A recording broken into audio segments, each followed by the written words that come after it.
پیار دینا. اور حضرت جی اپنے گھروں میں کچھ اس طرح کا اہتمام کرو, کچھ اپنی اولاد کے لیے اس طرح کا سسٹم بناؤ کہ جتنے ٹی وی سے دور رہ سکیں رہیں. ان کو اتنا مصروف کر دو, ان کو نوبت ہی نہ ملے اس کو دیکھے, یہ بیڑا غرق کرے گا ان کا. حضرت جی ادھر حضرت جی یہ اب رمضان آنے لگا نا, اللہ کو معافی مانگ کے 1000 بار حضرت جی, ہو سکتا ہے میں ان سے بھی گناہ گار ہوں, لیکن کیا ہے جنہوں نے پورے 11 ماہ رج کے کنجر خانہ کیا حضرت جی, اب وہ 1 ماہ آپ کو حضرت جی رمضان میں دین سکھائیں گے حضرت جی. اس سے بھی زیادہ ہماری کو بدبختی ہو سکتی ہے, اس سے بھی زیادہ ہماری کوئی بدبختی ہو سکتی ہے. حضرت جی اب وہ رمضان میں ہمیں دین سکھائیں گی حضرت جی, اب وہ رمضان میں ہمیں یہ بتائیں گے رمضان کیسے گزارنا ہے حضرت. اس قوم کا کیا بن سکتا ہے حضرت جی جن کو کنجر سکھائیں کہ رمضان کیسے گزارنا ہے. اس قوم سے بھی کوئی مری قوم ہے کہ جس قوم کو رمضان میں اب یہ لوگ بتائیں گے کہ رمضان کیسے گزارنا ہے حضرت. اس قوم سے بھی بدبخت کوئی قوم ہے. آپ سوچیں ہماری سوچوں کی پستی کا لیول کیا ہے. کوئی بندہ نہیں بولے گا, ہوتا ہے نا ساری قوم باہر آ جائے, اوے ہمیں پاگل سمجھ رکھا ہے, یہ دین ہے, یہ رسول اللہ کا دین ہے, مذاق ہے کوئی. 11 ماہ کنجر خانہ کرو, 1 ماہ آ کے تم ہمیں یہ بتاؤ کہ رمضان کیسے گزارنا ہے. لیکن کیا ہے حضرت, میں پھر وہی کہوں گا, یا رب دل مسلم کو وہ زندہ تمنا دے. سو گئی ہے قوم حضرت جی, سو چکی ہے قوم حضرت جی. بس سب کو ایک ہی فکر پڑ گئی ہے, کھانا کتوں ہے حضرت. کیا نوجوان, کیا 40 والا, کیا 45 والا, کیا 50 والا, سب کو ایک ہی فکر پڑ گئی. اقبال نے بڑی دیر پہلے ہمیں آگاہ کیا تھا یہ وقت تم پہ آئے گا ان قریب حضرت. اقبال کہتے ہیں فکر عرب کو دے کر فرنگی تخیلات, یہ فاقہ کش جو موت سے ڈرتا نہیں ذرا, روح محمد ذرا اس کے بدن سے نکال دو. فاقہ کش ہم وہی ہم انہی کے ماننے والے ہیں. او بھائی جو مالک کونین ہونے کے باوجود شکم مبارک پہ پتھر باندھا کرتے تھے حضرت جی, لیکن آج اس قوم کو فکر یہ پڑ گئی ہے کھانا کتوں ہے حضرت. تب اقبال نے کہا تھا یہ فاقہ کش جو موت سے ڈرتا نہیں ذرا, یہ فاقہ کش جو موت سے ڈرتا نہیں ذرا, روح بدن ذرا اس کے, روح محمد ذرا اس کے بدن سے نکال دو. فکر عرب کو دے کر فرنگی تخیلات, اسلام کو حجاز و یمن سے نکال دو. نہیں, محنت کرو, کچھ کریے پتر, کوئی کریے اپنے پاکستان لئی. تسی کہو گے کی کرنا ہے, بس تسی کرن دی نیت کر لو, آپے کروا لے گا کچھ نہ کچھ. حضرت نیت کرو کہ میں نے کرنا ہے کچھ, میرے اللہ مجھے راستہ دکھا, میں اپنے پاکستان کے لیے کچھ کرنا چاہتا ہوں, میں اپنے اسلام کے لیے کچھ کرنا چاہتا ہوں. وہ خود تجھے بڑے محاذ ہیں, کوئی بھی اختیار کر لو. یا اللہ میں کشمیر لیے کچھ کرنا ہے, خود ہی کروائے گا تم سے. یا اللہ میں نے برما کے لیے کچھ کرنا ہے, خود ہی کروائے گا. نیت تو کرو. میری نیت میں ہے ہی نہیں, پاکستان نہیں, اسلام نہیں, کشمیر نہیں, برما نہیں, فلسطین نہیں. میری نیت میں تو ہے ہی کوٹھی ہے, میری نیت میں تو ہے ہی گاڑی ہے, بس ایک خوبصورت سی بیوی ہے, چند بچے ہیں, بڑی اچھی لوکیشن والا مکان ہے, بس. یا رب دل مسلم کو وہ زندہ تمنا دے. پتر جتنے اسپیشلی نوجوان بیٹھے ہوئے, ایدی نہ ٹینشن لئیو, جو اس نے تمہارے مقدر میں لکھا ہے کوئی نہ کوئی بہانہ بنا کے دے گا تمہیں. وہ کرو جو کرنے آئے, وہ کرو, نہ اس کی فکر کرنا, نہ اس کی فکر کرنا. جو کرنے آؤ اس کی فکر کرو. جو اس نے تمہارے لیے مقرر کر دیا ہے وہ بہانہ بنا کے ملے گا. یہ رود الفائق اس میں منقول ہے, جس کا مفہوم ہے کہ جب کوئی نوجوان سچی توبہ کرتا ہے نا تو فرشتے ایک دوسرے کو خوشخبریاں دیتے ہیں. جب کوئی نوجوان گناہوں کا راستہ چھوڑ کے سچی توبہ کرتا ہے تو فرشتے ایک دوسرے کو خوشخبریاں دیتے ہیں. جو دیگر فرشتے ہیں وہ پوچھتے ہیں بھائی کیوں خوشخبریاں دے رہے ہو ایک دوسرے کو؟ تو ان کو بتایا جاتا ہے ایک نوجوان نے گناہوں کا رشتہ چھوڑ کے نا اپنے اللہ کی بارگاہ میں سچی توبہ کر لیا جاتا ہے۔ پھر ایک اعلان کرنے والا اعلان کرتا ہے اس نوجوان کے توبہ کے استقبال میں ساری جنتوں کو سجا دو۔ تینوں روٹی دی فکر پہ گئی ہے، تینوں روٹی دی فکر پہ گئی ہے، یہ فکر کر میاں تیرا اللہ تجھ سے راضی نہیں ہے، اپنے اللہ کو منا۔ روٹی کی فکر پڑ گئی تجھے، اپنے اللہ کو راضی کر۔ تیرا مقصد صرف روٹی کمانا نہیں ہے، تیری تخلیق کا مقصد بہت بڑا ہے۔ تو وہی ہے جس کے لیے 4 قسمیں کھائیں اس نے، والتین والزیتون وطور سینین وہذا البلد الامین لقد خلقنا الانسان فی احسن تقویم۔ وہ جس کے لیے 4 قسمیں کھائی گئی وہ صرف روٹی کے لیے آیا ادھر۔ اقبال کہتے ہیں بے خبر تو جوہر آئینہ ایام ہے، تو جہاں میں خدا کا آخری پیغام ہے۔ ہاں بس ایک کام کرو پتر، جو طریقہ رسول اللہ علیہ الصلوۃ والسلام نے بتایا اس پہ نکل کھڑو پھر، اور اس پہ چھوڑ دو فقیری امیری۔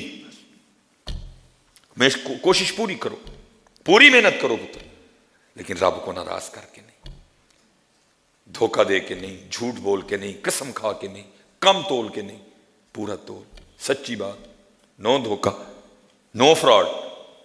ہاں جو نبی علیہ السلام نے طریقہ دیا، اپنے دن کی ابتدا فجر سے کرو،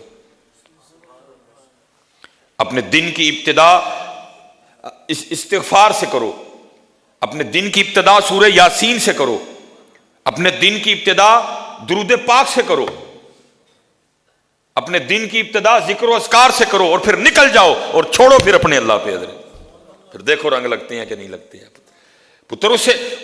اس کے مخالف چل کے کیا کر لو گے تم؟ وہ مجھے سمجھ یہ نہیں آ رہی، ایک بندہ ایک فیکٹری میں کام کر رہا ہے نا، وہ اپنے اس عارضی چھوٹے سے مالک کی مخالفت نہیں کرتا، وہ کہتا ہے مالک کی مخالفت کر کے میں نے فیکٹری میں کیسے رہنا ہے؟ بھائی اتنی تجھے سینس ہے کہ اس چھوٹے سے مالک کی مخالفت کر کے تو فیکٹری میں نہیں رہ سکتا، اور تیری مت ماری گئی ہے، تو اللہ اور اللہ کے رسول سے مخالفت کر کے یہاں کیسے سکھی رہ لے گا؟ تیری مت ماری گئی ہے۔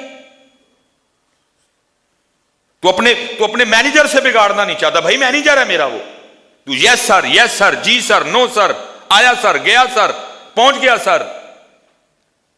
جس مینیجر کا پتہ ہی کوئی نہیں اگلے دن اس کا تبادلہ ہو گیا ہو، جس مینیجر کا پتہ ہی کوئی نہیں وہ اس نے اگلا سانس بھی لینا کہ نہیں لینا ہے، تو اس مینیجر سے تو ڈر رہا ہے کہ میں اس آفس میں اس مینیجر کے خلاف چل کے نہیں رہ سکتا۔ بھائی تو کیا کر رہا ہے؟ پھر تو اللہ اور اللہ کے رسول کے خلاف چل کے کیسے سکھی رہ لے گا؟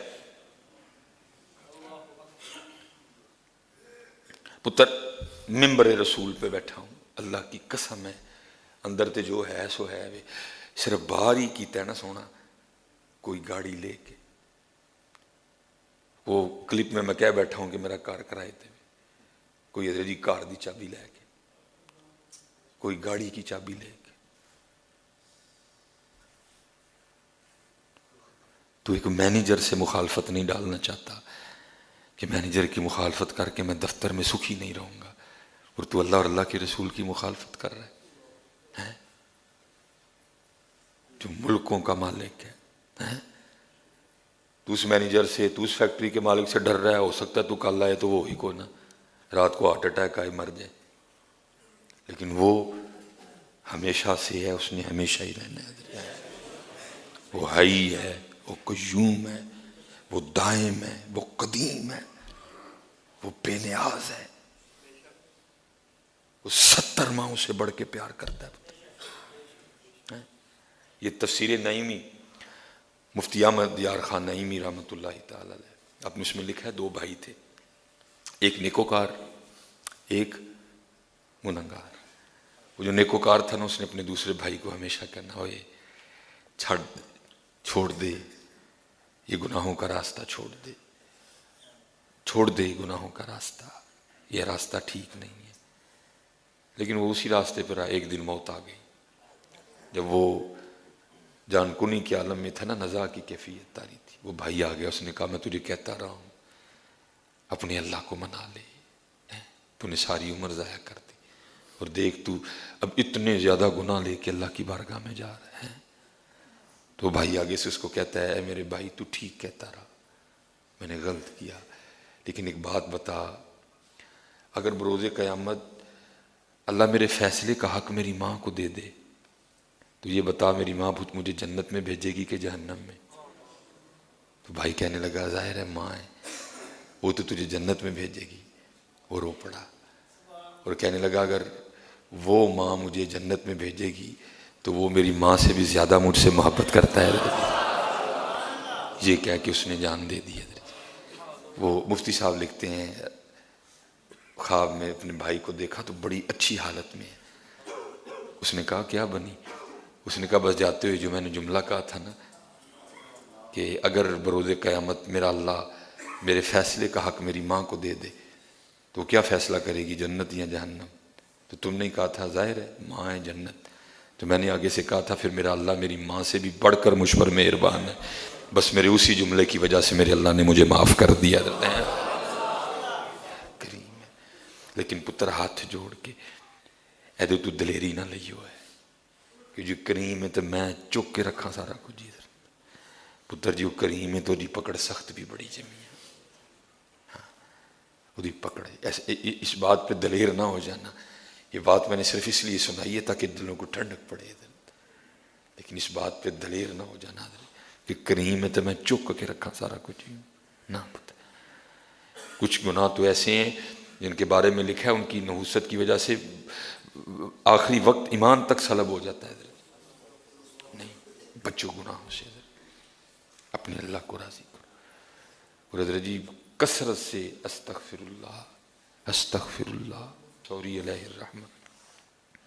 آپ کی بارگاہ میں سوال آیا حضرت زیادہ تسبیح پڑھا کہ استغفار زیادہ کرا؟ آپ نے فرمایا تسبیح کی بڑی شان ہے، ہر چیز اللہ کی پاکی بول رہی ہے، ہر چیز اللہ کی اپنے اپنے انداز سے پاکی بیان کر رہی ہے. حضرت سیدنا داؤد علیہ نبی علیہ السلام آپ کے لیے لکھا ہے کہ آپ نے ایک دفعہ ایک مینڈک کو دیکھا جو ماہویت کے عالم میں اللہ کا ذکر کر رہا ہے. ہم تو کرتے ہیں نا، کوئی خارج کر رہا ہے، کوئی اللہ اللہ کر رہا ہے ساتھ چھت کو، نہیں، ماہویت کا عالم ہے، اس کو دائیں بائیں کی کوئی ہوش نہیں، ماہویت کا عالم ہے. اور کیونکہ حدیث بھی ہے محبوب علیہ السلام نے فرمایا مینڈک کو نہ مارو فَإِنَّهُ يُكْسِرُ التَّسْبِيحِ، یہ بڑی کثرت سے اللہ کی تسبیح بیان کرتا ہے. حضرت صحابہ نے اس کی محبوب علیہ السلام آپ پر ہمارے ماں باپ قربان، کیا کہتا ہے مینڈک؟ کیا ہے مینڈک کی تسبیح؟ آپ نے فرمایا مینڈک کہتا ہے سبحان المعبود فی لج البحار. یہ مینڈک کی تسبیح ہے. حضرت سیدنا داؤد علیہ نبی علیہ السلام نے اس مینڈک سے پوچھا وہ تو کب سے اسی طرح اللہ کا ذکر کر رہا ہے؟ اس مینڈک نے عرض کی اللہ کے نبی علیہ السلام متواتر 70 سال سے اسی طرح میں اللہ کی یاد میں محو ہوں.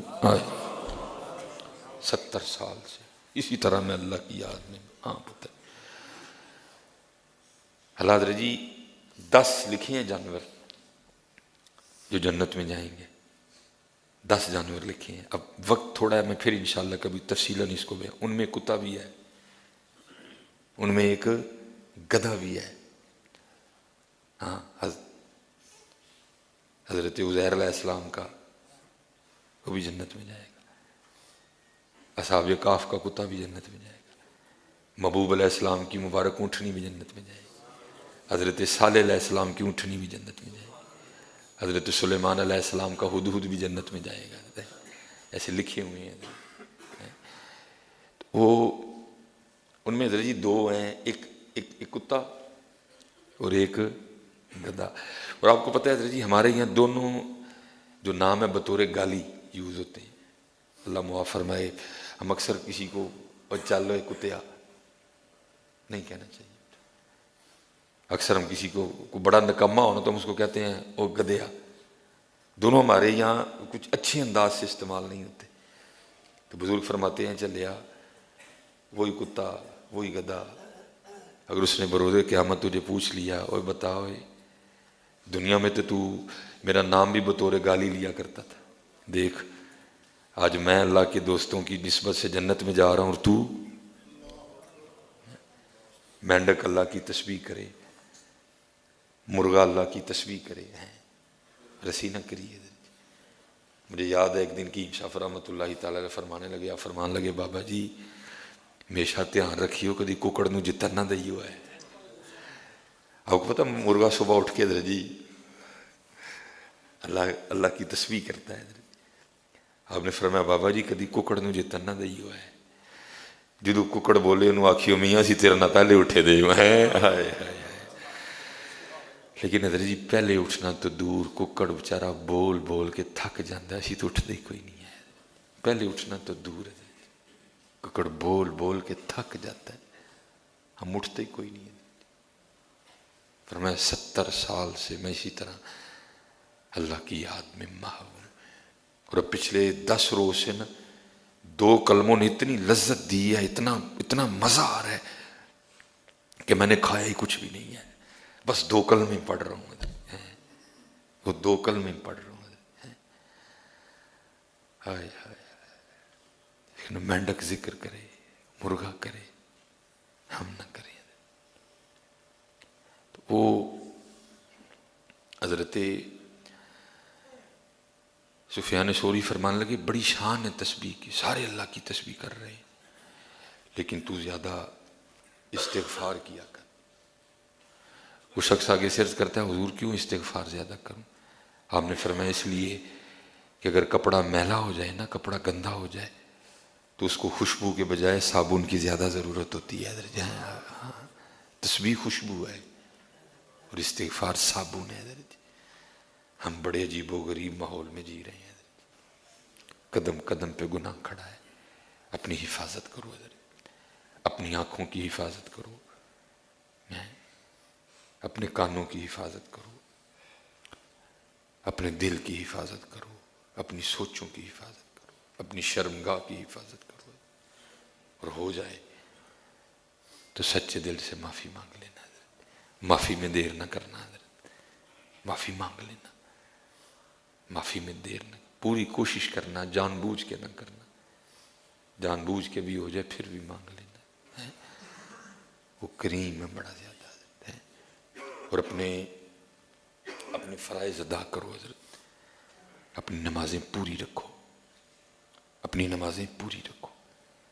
صاحب استطاعت ہو تو حج کرو، اگر صاحب استطاعت ہو خوش دلی سے زکوٰۃ دو۔ زکوٰۃ تو فرض ہے نا حضرت، ہم نہیں دیتے کوئی بھی، لیکن قربان جو ہمارے بزرگوں پر ہائے ہائے ہائے، بڑے سخی لوگ تھے حضرت۔ حضرت سیدنا سعید بن ناص رضی اللہ تعالیٰ عنہ، آپ کے پاس نے ایک بندہ آ گیا، اس نے آ کے نا آپ سے کچھ مانگا، لکھا آپ نے 1,00,000 درہم عطا فرمائے، 1,00,000 درہم عطا فرمائے۔ وہ شخص رونے لگ پڑا، جب آپ نے 1,00,000 درہم دیے نا وہ رونے لگ پڑا۔ آپ نے اسے فرمایا کیوں رو رہا ہے؟ وہ کہتا ہے حضرت اس بات پہ رو رہا ہوں کہ آپ جیسے سخیوں کو بھی زمین کھا جائے گی۔ آپ نے فرمایا اس کو 1,00,000 اور دو۔ حضرت مولا مشکل کشا شیر خدا حضرت ہے، حیدر کرار ہے، تاجدار حلتا سیدنا علی المرتضی کرم اللہ تعالی وجہہ الکریم ہے۔ اب ایک دن اپنے دروازے کے باہر بیٹھ کے رو رہے تھے، ایک چاہنے والا گزرا، اس نے عرض کی حضرت کیوں رو رہے ہیں؟ آپ نے فرمایا لگتا ہے اللہ علی سے خفا ہو گیا۔ عرض کرتا ہے نہیں حضرت اللہ علی سے خفا نہیں ہو سکتا۔ آپ نے فرمایا نہیں مجھے لگتا ہے کہ ہو گیا۔ عرض کرتا ہے حضرت کیسے لگتا ہے؟ فرمایا 7 دن گزر گئے علی کے گھر میں مہمان ہی کوئی نہیں آیا ہے۔ ہم زکوٰۃ دیتے ہوئے روتے ہیں حضرت، نہیں پتر خوش دلی سے زکوٰۃ دو، وہ کچھ نہیں رکھے گا تمہارا، کہیں گناہ عطا کرے گا تمہیں واپس۔ شیطان کے بہکاوے میں نہ آنا، یہ ٹیکس ہے یہ کیا ہے، نہ، خوش دلی سے اپنا فرض ادا کرو۔ وہ بڑے سخی حضرت سیدنا طلحہ رضی اللہ تعالیٰ عنہ، صحابی ہیں نبی علیہ السلام کے، حضرت طلحہ بڑے سخی تھے حضرت۔ اور یہ میری بات یاد رکھنا، نبی علیہ السلام نے فرمایا لا يدخل الجنت بخیل، کوئی بخیل جنت میں نہیں جائے گا. حدیث ہے نبی علیہ السلام لا يدخل الجنت بخیل، کوئی بخیل جنت میں نہیں جائے، کبھی بخیل نہ ہونا حضرت. اور میں دیکھ رہا ہوں حضرت جی جیسے جیسے اللہ ہمیں دیتا ہے، کبھی بخیل نہ ہونا، خوش دلی سے دینا، شکریہ پہ دینا حضرت، شکریہ پہ دینا. اس نے دے دیا، تیری کوئی کوالٹی نہیں جس کی وجہ سے تجھے دیا، تجھ میں کوئی ایسی خاص بات نہیں کہ تجھے دیا، بس اس کا فضل ہے، اس نے دے دیا. شکریہ کرنا، اپنے ارد گرد والوں پہ، اپنے رشتہ داروں کا دھیان رکھنا، اپنے محلے داروں کا دھیان رکھنا. ایک بزرگ تھے حضرت سیدنا امام حسن رضی اللہ تعالیٰ عنہ کے لیے بھی میں نے کئی بار بیان کیا. یہ میں نے آج بزرگ، وہ دوست مانگنے آ گیا، بہت زیادہ عطا فرمایا. جب دوست چلا گیا نا تو یہ رونے لگ پڑے. وہ بیوی کہتی ہے اگر تجھے پیسوں سے اتنا ہی پیار تھا تو دیے کیوں، اب دے کے رو رہا ہے. اس نے کہا میں اس بات پہ نہیں رو رہا کہ میں نے اپنے دوست کو اتنے زیادہ پیسے دے دیے، اس بات پہ رو رہا ہوں کہ میں کیسا دوست ہوں. میرا دوست اتنی دیر پریشان رہا اور مجھے پتہ ہی نہیں، یہاں تک کہ اس کو میرے پاس آنا پڑ گیا. شکر کرو. یہ جتنا ماحول بن رہا ہے نا یہ سب ناشکری کی وجہ سے ہے، یہ سب اس سوچ کی وجہ سے ہے جو شیطان نے ہمارے اندر ڈال دی ہے کہ مجھ میں کوئی کوالٹی ہے جو مجھے دیا گیا ہے. سیدنا طلحہ بڑے سخی تھے حضرت، یہ بھی انہوں نے حضرت سیدنا عثمان غنی رضی اللہ تعالیٰ عنہ سے 50,000 درہم قرض لیے. ظاہر ہے نہیں دے سکے، آخر وہ وقت آ گیا تو یہ حضرت عثمان غنی رضی اللہ تعالیٰ عنہ مسجد کی طرف جا رہے تھے. یہ 50,000 لے کے آئے، عرض کرتے ہیں حضرت آپ کا 50,000 روپیہ ہے، یہ قبول فرما لے. آپ نے فرمایا جا میں نے تجھے معاف کر دیا صرف تیری سخاوت کی وجہ سے، تاکہ تجھے سخاوت کرنے میں آسانی ہو. یہ تو حضرت جی ان عام باتوں پہ اتنا عطا کر دیا کرتے تھے. زکوٰۃ فرض ہے حضرت، کسی عالم سے کسی مفتی صاحب سے مشورہ کر کے ان کو اپنے معاملات بتا کے کہ آپ پہ کتنی زکوٰۃ فرض ہے. انشاءاللہ اگلے جمعے مزید زکوٰۃ کے حوالے سے گفتگو کریں گے، کیونکہ